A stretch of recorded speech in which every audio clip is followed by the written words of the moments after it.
You people are always up to something, aren't you? I've seen your kind before. You come into a decent place and you just infest it. Man, hearing those words, let me tell you, it was like getting punched straight in the gut. And all on a Saturday that was supposed to be perfect, not too hot, blue skies, the kind of day that makes you forget for a second that the world can be a nasty place. I just come home from a long morning of meetings, still in my dress shirt, slacks, tie loosened around my neck, and all I wanted to do was kick off my shoes and just be dad for a while. My little boy, he was at that age, where every step is a miracle, every wobble could turn into a fall or a laugh, and I was there for it, holding on to his tiny hands as he tottered down the driveway, giggling like the whole world was just a big joke made for him. It's one of those moments, real, the kind you wish you could put in a jar and open again years later. I remember thinking, I'm going to tell him about this day when he's older, how he learned to walk on a patch of concrete in front of our first house, how proud I was, standing there puffed up like a cartoon dad. And then, like a record scratch, it all flipped. A voice sliced through that perfect afternoon, sharp, nasty, the kind of sound you'd expect from someone scraping their nails down a chalkboard. "What do you think you're doing?" she barked. And there she was, my neighbor, standing right at the edge of her perfect green grass, squeezed into a canary yellow tracksuit that looked like it was about to give up on life. Blonde hair yanked into a bun, face red and boiling over with something worse than anger. I honestly thought maybe my son had stepped on her grass. Checked. Nope. We were squarely on our own driveway. I tried to be polite. "I'm sorry, can I help you?" And then she spat it out, the line that started this whole disaster. "You people are always up to something, aren't you? I've seen your kind before. You come into a decent place and you just infest it." That's when my heart dropped. I'd like to tell you I fired back some perfect comeback, but honestly, I just stood there, stunned, gripping my son's hands a little tighter. You know what I mean? That split second where your brain is trying to figure out if this is real life. My little boy, he picked up on the tension, looked up at me with those big brown eyes. He was confused, maybe a little scared, but I was just boiling inside. All I wanted was to enjoy my son's first steps. Instead, I was being accused. Accused of what exactly? Of existing? Of being different? The words she used, they weren't just rude. They were a reminder that, yeah, people like me still get treated like this in places we call home. But that was just the start. In the next 10 minutes, my life went from peaceful Saturday to something out of a bad dream. She kept coming, accusing me of skulking around, of casing the joint. I mean, seriously, I'm holding a toddler, I'm wearing loafers, and she's acting like I'm some kind of criminal mastermind. When I tried to tell her, "This is my house, this is my son," she scoffed, pulled out her phone, and called the police, spewing lie after lie. "There's a strange man trying to lure a child away. He doesn't live here. I'm scared for my life." And that's when the sirens started. I remember holding my son so tight his little face was pressed into my shoulder, his body shaking as much as mine. The whole neighborhood must have heard the commotion, red and blue lights, 2 police cars screeching up, 4 officers fanning out, 2 towards me, 2 towards her. One of them kept his hand on his gun, and I had to fight every instinct not to just run inside and lock the door. I tried to keep calm, told them my name, my address, tried to explain that I was just a dad, teaching my son how to walk. My wife burst out the front door, eyes wide with fear. And thank God for her, because when the officers saw my wife, my kid clinging to us, suddenly Karen's story started to unravel. The cops started to look at her with more skepticism, one of them even sighing like he knew this whole thing was a farce. She started screaming that I was still a threat, and in a fit of rage, stormed back to her car. Only instead of driving off like a sane person, she slammed her sedan in reverse and plowed straight through my fence. I'd painted that fence just a month before. She obliterated it, then sped off, tires screeching. You could have heard a pin drop. Me, my wife, the cops, just standing there, watching splintered wood settle into the dirt. My son was wailing. My wife had her hand over her mouth, and the officer just shook his head and said, "Well, I guess she wasn't happy with the outcome." It felt like more than property damage. It was a violation. My safe place, our home, was suddenly a crime scene, my sense of security shredded.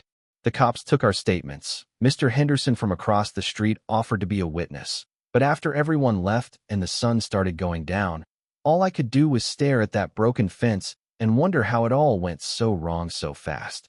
Turns out Brenda, yeah, that's her real name, had a reputation. Mr. Henderson filled me in. Serial complainer, queen of the block, always feuding with someone. Another neighbor chimed in. Brenda had left a nasty note about aggressive parking, called the city over tree branches. But what she did to me, that was a whole new level. And yet, there were neighbors who just closed their blinds, too afraid to get involved. The next morning, after a sleepless night, I called my insurance company and started the claim process. Explained, through gritted teeth, that my neighbor had intentionally rammed my fence after making a false police report. Then the real fun began. Brenda's insurance company sent me a letter blaming me, demanding I pay for her car. Said I'd menaced her vehicle and attacked her. I nearly lost it. Imagine holding a bill for your own fence, plus $1,800 for the privilege of having your property destroyed. But I wasn't about to back down. My wife and I decided we'd fight. I gathered evidence, took photos, got witness statements. But Brenda wasn't done. A couple of weeks later, the HOA got involved. Formal violation letter. Unsightly fence. Thanks, Brenda. Running a business from home. Photos of me on a laptop, taken through my window. Aggressive behavior. Again, all her word, none of it true. The HOA threatened fines, a hearing, even legal action. That's when I knew. She wanted to grind me down until I just left. I called a lawyer buddy from college, laid it all out, every letter, every threat. He told me, document everything. You're building a case for civil harassment. So I did. I sent a formal response to the HOA, attached the police report, Mr. Henderson's statement. I installed cameras, front, back, everywhere. Brenda was relentless, but I was learning to fight back. Then, just as I started to feel some control, Brenda played her dirtiest hand, a call to Child Protective Services.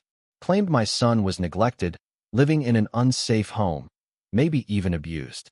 2 caseworkers showed up at my door, ready to investigate. I was furious. This was beyond property, beyond pride. This was my family, my child. With my lawyer by my side, we got through it. They found nothing, the case was closed, but the trauma lingered. And I knew, if I didn't end this, she'd just keep escalating. That's when Sarah, a former neighbor, showed up. She handed me a folder. Brenda had a string of restraining orders, a pattern of harassment, lawsuits, all the way back to another town where the HOA had legally forced her out. She was a professional bully. Armed with that, my lawyer filed for a restraining order and prepared a lawsuit. The day of the HOA hearing was tense. Brenda did her song and dance, but the facts, police reports, witness statements, Sarah's documents, cut right through her lies. The board dismissed her complaints and warned her. It was a small win, but the war wasn't over. The restraining order hearing came next. Brenda, flanked by a tired-looking lawyer, tried to play the victim, but my lawyer presented the mountain of evidence. When Brenda lost control and melted down in court, the judge delivered the verdict. A 5-year restraining order, full reimbursement for my fence, legal fees, damages, and a warning to never file another complaint against us. The system finally worked. Brenda tried to appeal to her insurance. They caved and paid for the fence. She tried to intimidate neighbors, but her power was broken. Then, poetic justice. Our story made the local news. Brenda, not named but easily recognizable, was the face of nuisance neighbors. The next day, a for sale sign popped up on her lawn. We watched as she moved out. No cheers, just quiet relief. And with her gone, the neighborhood came back to life. The fear faded, the tension broke, and people started to trust again. We started a legal defense fund so nobody would ever have to fight this alone.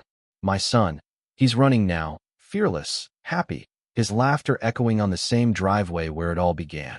A year later, I ran into Brenda at the grocery store, screaming at a cashier about a coupon. And I felt nothing. No anger, no fear, just pity. She hadn't changed, but I had. We won, not just because we beat her in court, not just because she moved, but because we got our peace back. We rebuilt our life, stronger, kinder, more connected. That's what happens when you stand your ground. When you fight back, not with hate, but with truth, with community, with love. So, yeah, Karen called the cops on me for teaching my son to walk. She started a war, But all she did was prove that hate loses in the end. And if you ever find yourself up against a Brenda, document everything, stand your ground, and know that you're not alone. Now, let's hear it. What do you think is the right way to fight back when someone tries to use fear and lies to tear a community apart? Drop your story, your thoughts. Let's keep each other strong.